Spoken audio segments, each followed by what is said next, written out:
কি ব্যাপার? তোর মন খারাপ কেন? কি হয়েছে রে? আর বলিস না, এই বিশ্বকাপের প্রত্যেকটা খেলা রাতের বেলায় জেগে জেগে দেখতে আর ভালো লাগছে না।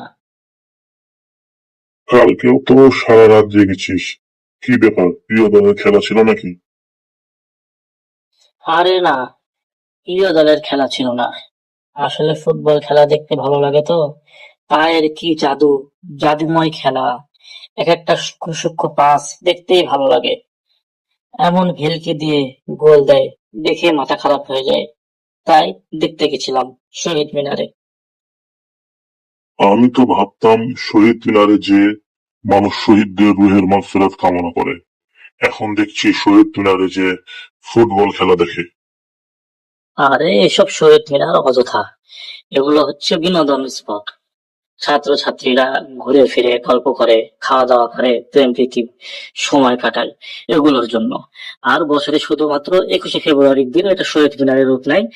বাকি দিন খেলাধুলা, গান বাজনা, স্যান্ডেল ফেলে ওঠানামা, খেলা দেখা সবকিছুই করা যায় এখানে। এগুলো তেমন কোনো বিষয় না। ये सब तुम नहीं समझोगे मेरे दोस्त। আমরা তো যাই শুধু বিনোদনের জন্য। এক একটা দেশের ফরওয়ার্ডে যে খেলোয়াড় গুলো থাকে, সেগুলো এক একটা ম্যাজিক ম্যান। এদের খেলাগুলো দেখতে এতই সুন্দর লাগে, দেখবি জান ভরে যাবে। কাফের মুশরিকদের খেলার কাছে নিজের ঘুম বিসর্জন দিয়ে দিচ্ছিস। আহা, তোরাই একদিন দাজ্জালের কাছে নিজের ঈমানকে বিসর্জন দিয়ে দিবি।